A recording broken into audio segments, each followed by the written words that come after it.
Good morning and जय हिंद बच्चों, कैसे हैं आप लोग। आप सबका स्वागत करती हूँ मैं शशि द्विवेदी आपके अपने चैनल जिसका नाम है शशि की पाठशाला। और आज हम लोग सुनेंगे एक बहुत ही बेहतरीन कविता जिसको लिखा है दिव्यक रमेश ने। इसको लिया गया है कक्षा 3 की पंखुड़ी से और इसका शीर्षक है अगर पेड़ भी चलते होते।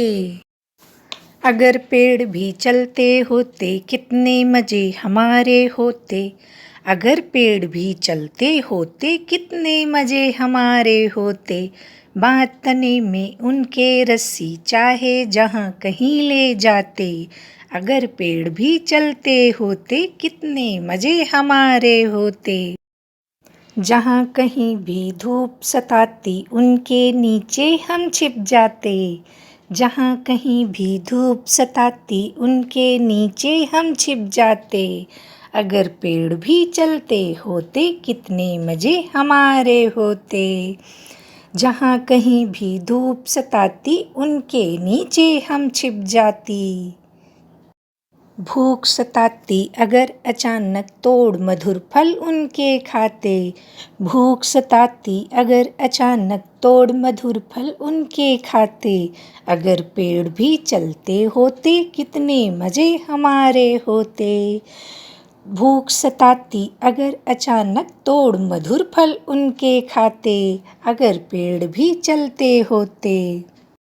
आती कीचड़ बाढ़ कहीं तो झट उनके ऊपर चढ़ जाते। आती कीचड़ बाढ़ कहीं तो झट उनके ऊपर चढ़ जाते। अगर पेड़ भी चलते होते कितने मज़े हमारे होते। बाँध तने में उनके रस्सी चाहे जहाँ कहीं ले जाते। तो बच्चों, कैसी लगी ये कविता। अगर पेड़ भी चलते होते। बच्चा कहता है कि अगर पेड़ चलते होते तो हमारे बहुत मज़े होते, है ना। मज़े होते कि नहीं होते। उसके तने में रस्सी बांधकर हम लोग कहीं भी उसको ले जाते। अगर धूप सताती उसके नीचे हम लोग छुप जाते और धूप से बच जाते। और अगर अचानक भूख लग जाती तो हम लोग उसके मीठे मीठे फलों को तोड़कर खा लेते। और कहीं कीचड़ बाढ़ या बारिश आती तो हम लोग झट से उसके ऊपर चढ़ जाते। इस तरह से हम लोग बच जाते। बच्चों, पेड़ हमारे लिए बहुत ही उपयोगी होते हैं, इसलिए हमें अपने आसपास के पेड़ों की सुरक्षा करनी चाहिए और पेड़ लगाना चाहिए। बच्चों, आपको पता ही है कि पेड़ एक जगह पर स्थिर रहते हैं। जड़ें पेड़ों को मिट्टी में रोके रखती हैं। अगर बच्चों बताओ, अगर पेड़ चलते होते तो पेड़ों में क्या क्या बदलाव आते, किस किस को और कैसी कैसी परेशानियां उठानी पड़ती।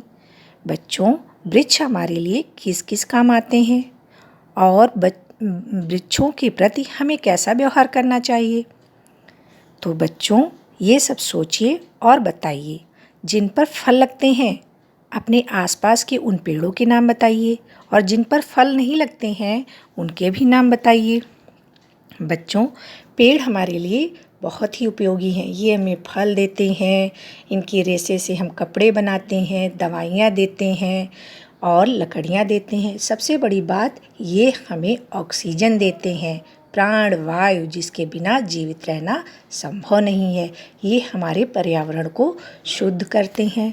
तो बच्चों, आप अपने आसपास के पेड़ पौधों का ख्याल रखिए, जीव जंतुओं का ख्याल रखिए। हंसते रहिए, मुस्कुराते रहिए। फिर मिलेंगे हम लोग किसी नई कहानी या कविता के साथ। बाय बाय बच्चों, थैंक यू।